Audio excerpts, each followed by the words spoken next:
RRI Digital. Nikmati kemudahan interaksi, partisipasi, dan kolaborasi dengan RRI Digital. Interaksi, dengar dan saksikan siaran langsung kami, daftarkan akun kamu, dan mulailah berinteraksi di setiap program dan konten kami. Partisipasi, kreasikan konten kamu dengan berita, podcast, vlog, film, musik, dan playlist. Kolaborasi, kami mengajak berbagai komunitas untuk berkembang bersama melalui digital platform. RRI Digital sekarang menghadirkan terobosan baru, workspace platform dan online learning platform dengan fasilitas-fasilitas unggulan, monitor impact dan outcome, meeting online, video conference, dan library. RRI Digital menghadirkan fitur-fitur untuk peningkatan interaksi, partisipasi, kolaborasi, workspace, dan learning. Yuk segera download RRI Digital.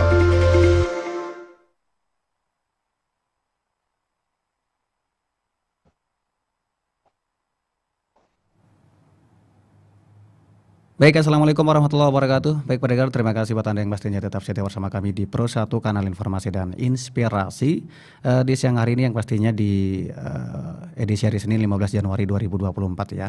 Bertepatan pukul 10 ya, kali ini sudah jam 10 lewat. Seperti biasa di program ngulik ya, di program ngulik di Pro 1 Kanal Informasi dan Inspirasi siang hari ini kita akan membahas tentang moderasi di pesantren bersama narasumber kita Dr. Ahmad Bahrur Rosi SHI MH HAM ya sebagai narasumber kita. Oke, kali ini saya sudah terhubung bersama narasumber kita Dr. Ahmad Bahrur Rosi. Saya langsung sapa, selamat siang Bapak Ahmad Bahrur. Assalamualaikum. Waalaikumsalam, selamat siang juga Mas Halili. Iya, oke. Selamat siang juga. Apa kabar siang hari ini Bapak Bahrur Rosi? Baik, alhamdulillah. Alhamdulillah ya, kabarnya sehat ya. Kalau cuaca gimana? Alhamdulillah sehat. Seperti dilihat sepertinya mendung sekarang. Mendung ya, mendung tanpa udan berarti ya. Mendung. Oke. Yang penting kita sehat ya, diberi kesehatan alhamdulillah, kita harus bersyukur. Alhamdulillah. Mas Halili juga sehat. Ya, alhamdulillah. Mohon minta waktunya sebentar ya Bapak Bahrur untuk tentang moderasi di pesantren siang hari ini. Oke, Bapak Bahrur berbicara tentang topik kita siang hari ini ya. Mungkin sebelum berbincang Bapak Bahrur, mungkin bisa dijelaskan, barangkali bisa dijelaskan apa itu moderasi beragama. Baik, terima kasih. Selamat siang pendengar RRI. Hal yang menurut saya sangat penting sekarang untuk menjadi atensi kita bersama bahwa kita itu sekarang dihadapkan kepada fenomena merebaknya cara berpikir formalis tekstual yang saya bahasakan mungkin ini ala Muslim urban perkotaan. Itu sangat miris sekali kita perhatikan di sekitar kita. Ini kemudian cara berpikir tekstual ala urban perkotaan ini kemudian menular kepada pola pikir masyarakat yang berada jauh di pelosok desa melalui teknologi informasi, medsos dan sebagainya, sehingga notabene tingkat pemahaman keagamaan yang pas-pasan itu kemudian lepas dari akar pemikiran toleran ala masyarakat pesantren, fikih gitu. Karena dalam pandangan saya, fikih itu sebenarnya cara memahami agama ya dari dalam sekaligus dari luar, tidak cukup dari dalam saja. Kenapa begitu? Karena proses instanisasi pemahaman keagamaan itu sekarang sudah tidak terbendung apalagi kemudian ketika para politisi nakal sengaja memanfaatkan media sosial untuk menggoreng isu sensitif keagamaan untuk satu tujuan politik. Makna plural agama itu kemudian dikudeta menjadi makna yang tunggal oleh kelompok-kelompok tertentu yang paling merasa berislam, paling merasa Islam. Sehingga hasilnya gairah keberagamaan yang menggebu itu berbanding lurus dengan proses pendangkalan pemahaman agama itu sendiri. Nah, maka benteng terakhir yang bisa diharapkan dalam melestarikan nilai-nilai toleransi dalam kehidupan berbangsa yang majmuk ini adalah karena sebagaimana dikatakan oleh Hadratus Syekh Hasyim Asy'ari, jelas ad-dinu ilmun. Jadi agama itu sebenarnya ilmu. Unzuru amman ta'khuduna dinakum, maka harus hati-hati dari siapa kita belajar atau mempelajari agama itu. Iya, betul, betul. Nah, maka pertama ya harus pilihan satu-satunya pesantren, karena pesantren itu memiliki apa ya, memiliki sanad bahasanya, transmisi keilmuan yang jelas, yang menghargai berbagai macam perbedaan di dalamnya, kemudian memberikan keluasan pandangan yang sifatnya kritis, yang dipelajari pesantren itu bahkan kita kalau berjenjang itu bisa dari kitab-kitab yang paling dasar yang disebut dengan matan. Kemudian yang lebih komplit lagi, yang lebih levelnya lebih tinggi, nanti ada kitab syarah. Nah, di situ sudah mulai ada perbandingan pendapat yang awalnya saklek di tingkat matan, itu sudah mulai ada berbagai pandangan diajukan oleh para ulama. Nah, di tingkat yang lebih tinggi ada kitab hasyiah namanya. Di situ sudah kutubul muqaran, kitab-kitab perbandingan, komparasi. Kenapa kemudian imam ini berpendapat begini, kenapa kemudian imam ini berbeda, begitu. Nah, otomatis sebenarnya pesantren itu pasti memberikan alumni atau mengeluarkan alumni yang memiliki pemikiran yang luas gitu, moderat. Moderat. Karena moderat itu bergantung kepada keluasan pengetahuan. Orang tidak akan moderat kalau pengetahuannya sempit. Apalagi menganggap agama itu seperti sains. Seperti yang saya katakan tadi, muslim urban itu kan rata-rata menganggap agama itu sains, satu perspektif, seperti perkalian 1 kali 1 sama dengan 1, 1 kali 2 sama dengan 2, dan tidak bisa lagi ditafsir ulang. Padahal agama itu tafsir, memungkinkan perbedaan, sehingga belajar melalui pesantren, belajar agama melalui pesantren, otomatis akan mencetak generasi yang moderat. Otomatis tidak ada pilihan lain. Kita lihat saja bagaimana para ekstremis, para kelompok radikal itu, kalau dipelajari genealogi dan asal usul pendidikannya, mesti mereka bukan dari pesantren. Saya jamin. Iya, baik.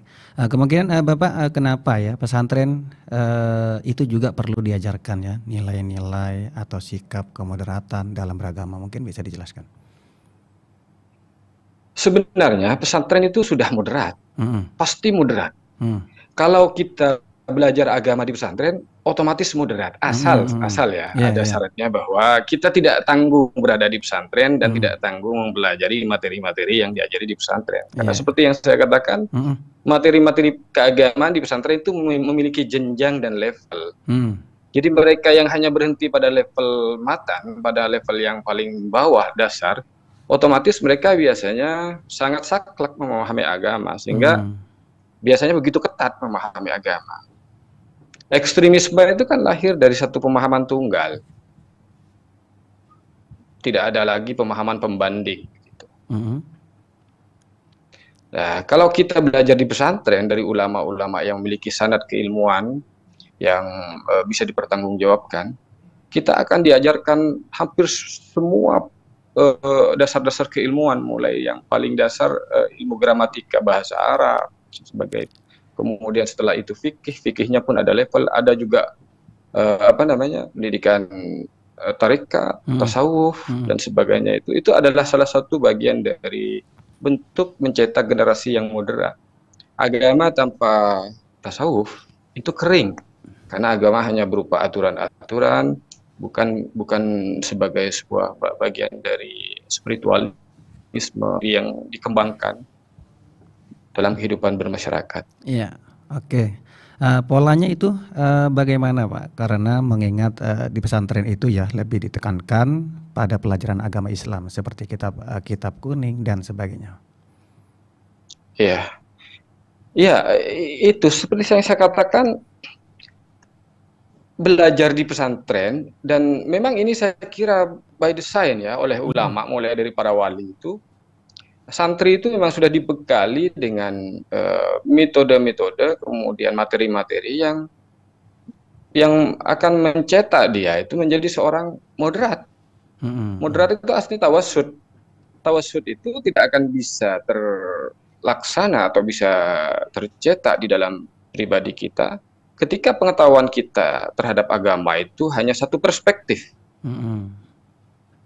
Tidak memberikan alternatif perspektif-perspektif lain. Di pesantren itu dihadirkan. Kita bisa lihat misalnya bagaimana tradisi Bahsul Masail di pesantren. Kita boleh menghadirkan berbagai macam pendapat, kita boleh menghadirkan berbagai perspektif ulama, yang kemudian tugas kita adalah bagaimana mengkontekkan pendapat-pendapat itu di tengah-tengah problem dan persoalan masyarakat. Tidak akan pernah terjadi kalau orang alumni pesantren asalkan begini, pesantrennya itu adalah pesantren-pesantren yang dalam bahasa saya sudah mu'tabaroh, yang sudah memiliki reputasi keilmuan yang mengakar jauh, punya sanad keilmuan yang sampai kepada para ulama terkemuka, kemudian kepada tabi'in, kemudian kepada tabi'in dan kepada sahabat. Itu semua dipelajari di pesantren. Belum lagi perangkat-perangkat keilmuan lain seperti misalnya ya ilmu mantik, logika, usul fikih, kemudian ilmu tafsir, kemudian mustalahul hadis, ilmu badi, ilmu bayan. Kalau itu semua dipelajari oleh orang yang ingin memiliki pemahaman yang dalam, otomatis alumninya otomatis akan menjadi sosok yang moderat. Otomatis. Banyaknya kasus ya, seperti kasus-kasus gerakan radikal bahkan terorisme berbau agama, dan dengan beralasan jihad dan segalanya. Apakah itu bentuk kurangnya perhatian pemerintah atau pengelola pesantren dalam mengajarkan sikap-sikap moderatnya terhadap para santri atau murid, Bapak? Banyak hal ya, banyak faktor. Pertama ya mungkin pemerintah itu kan lebih kepada banyak bagaimana menangani setelah terjadi. Ya pemerintah menurut saya yang pertama harus memiliki perhatian terhadap pendidikan pesantren, pendidikan agama di pesantren.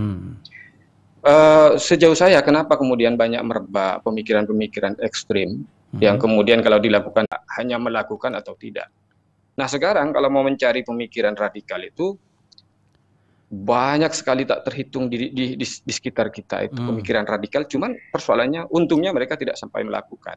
Kenapa begitu? Karena mereka belajar agama dari orang yang salah.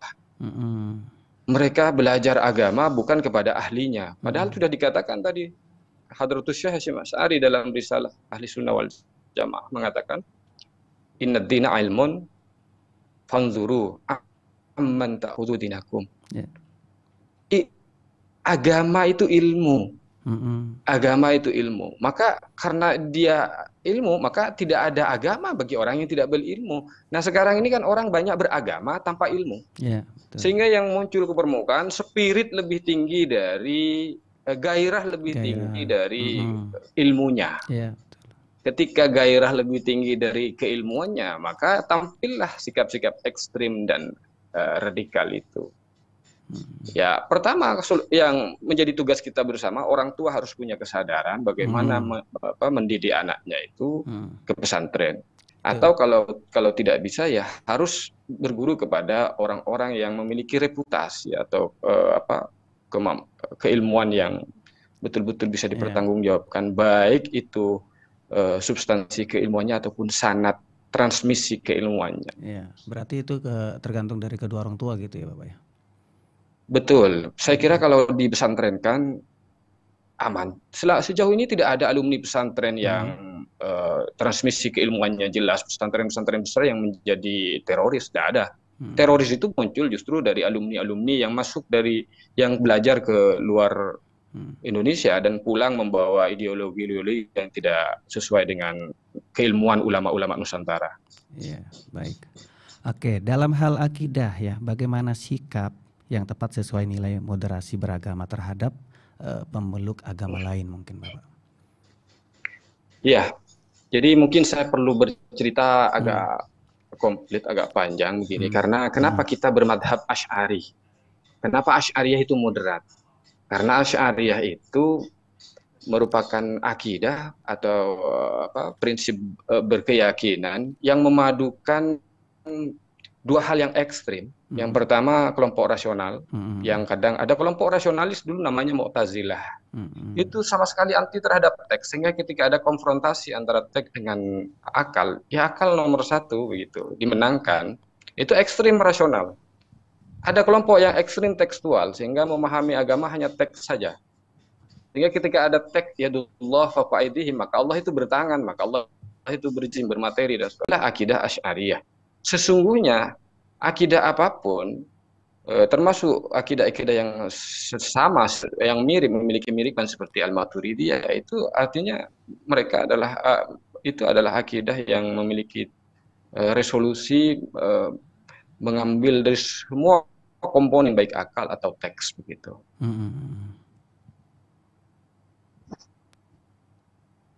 Saya kira itu. Jadi kita itu kelompok yang mengklaim diri, kita kan termasuk yang mengklaim Ahlus Sunnah wal Jamaah, ada yang An-Nahdliyah, ada yang Muhammadiyah. Intinya adalah bagaimana bisa mengemas pemikiran-pemikiran ekstrim yang berbeda itu dalam resolusi pemikiran baru.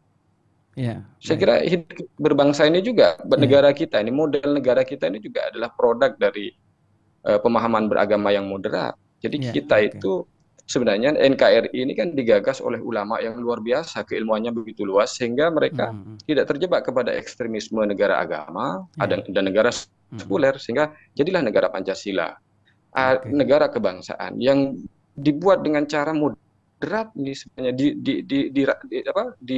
digagas dengan konsep-konsep moderasi beragama. Kita bukan negara agama, tapi sangat agamis, kan itu kan? Iya, betul, Bapak. Tapi juga bukan negara sekuler. Siapa yang menggagas ini? Ya, kiai-kiai, ulama-ulama yang memiliki pemikiran keagamaan yang moderat.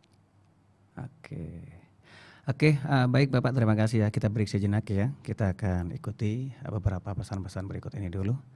Nanti kita mulai kembali lagi tentang pembahasan topik kita, moderasi di pesantren pastinya, di program Ngulik.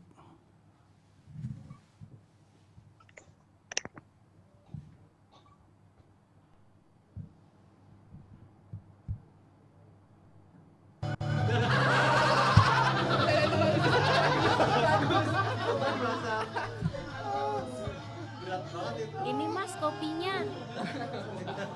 Kayaknya kok ngobrolnya seru banget ya Mas. Iya dong. Ini loh Mbak Cantik. Masa pilihannya Rifki ini partainya.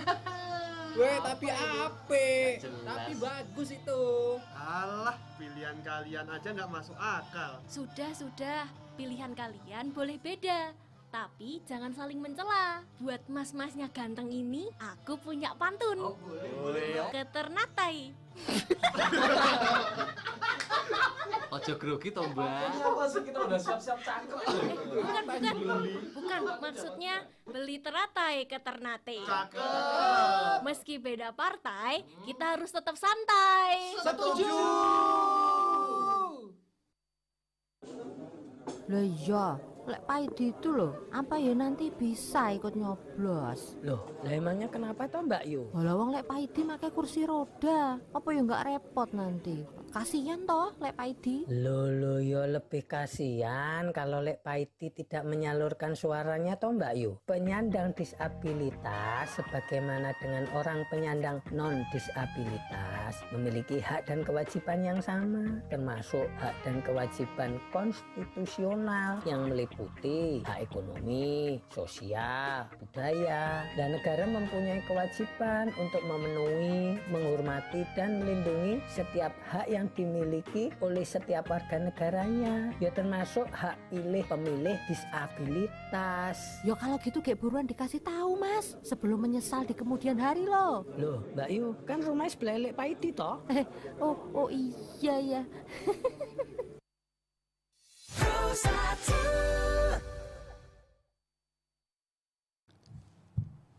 Baik pendengar, terima kasih buat Anda yang masih setia bersama kami di Pro 1 Kanal Informasi dan Inspirasi, yang pastinya di program Ngulik ya. Yang pastinya masih bersama narasumber kita Dr. Ahmad Bahrul Rosi. Topik kita yang pastinya berbincangkan siang hari ini tentang moderasi di pesantren. Saya masih bersama narasumber Dr. Ahmad Bahrul Rosi siang hari ini. Bapak, masih di topik kita yang moderasi di pesantren ya Bapak ya. Untuk mengetahui ya Bapak, kalau dalam kehidupan sosial seperti apa implementasinya Bapak?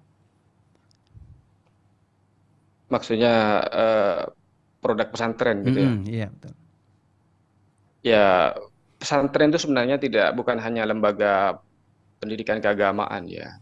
Jadi sekarang pesantren sudah mengalami modifikasi yang luar biasa, sehingga ada kesadaran dari internal pesantren sendiri bahwa kita tidak hanya ingin mencetak kiai atau ulama.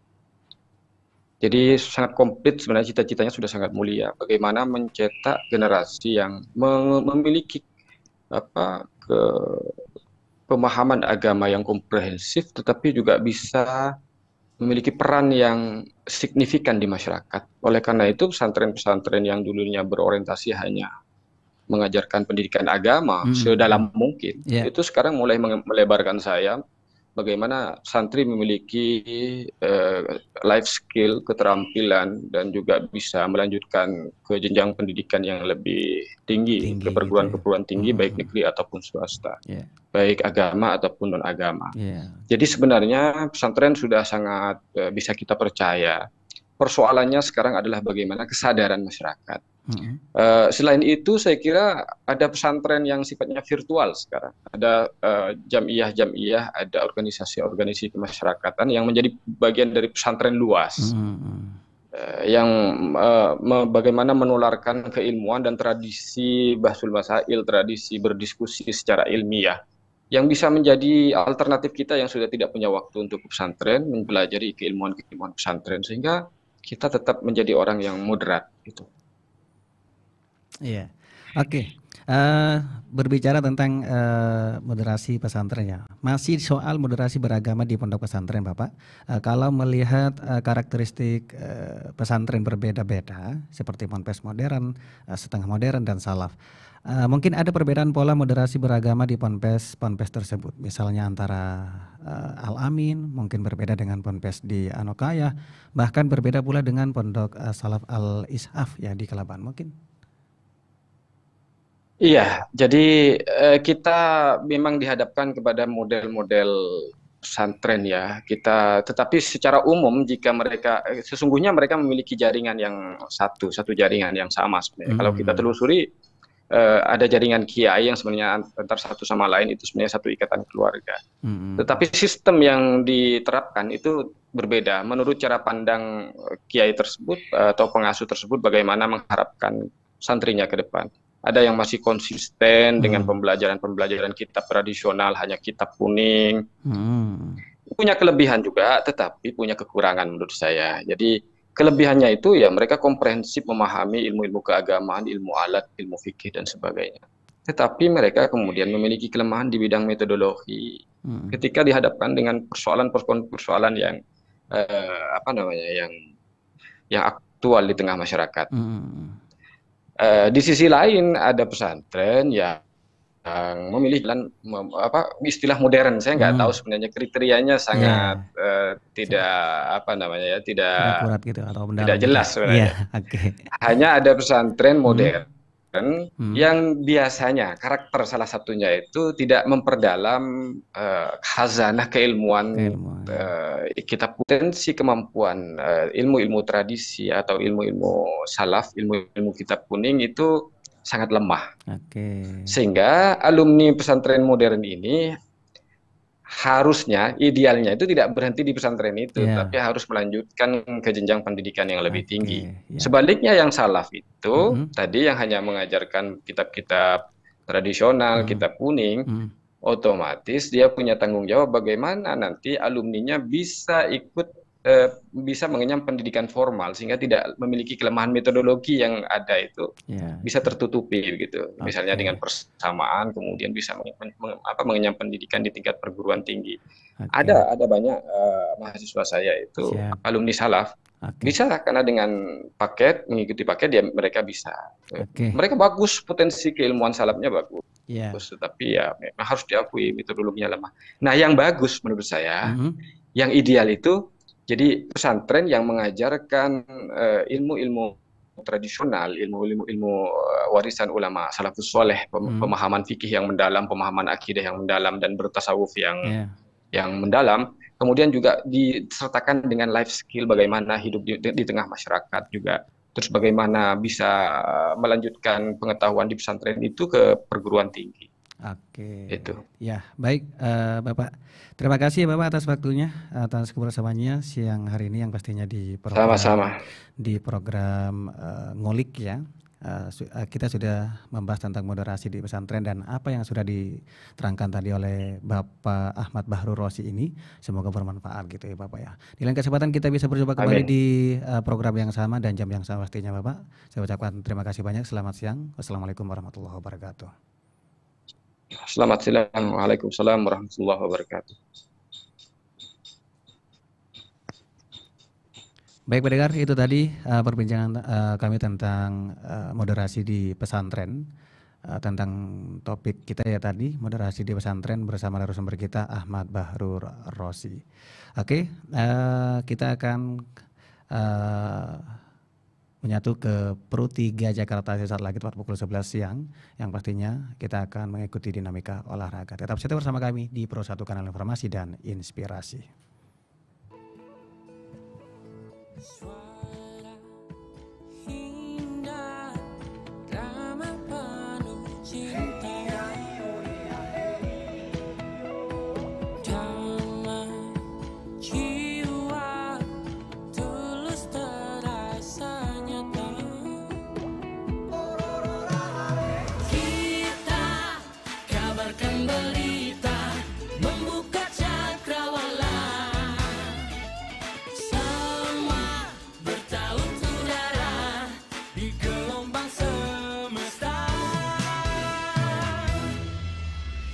Kita Indonesia, sesungguhnya langit aspirasi bangsa. Kita Indonesia, sesungguhnya kita hadir bagi dunia. Kita Indonesia.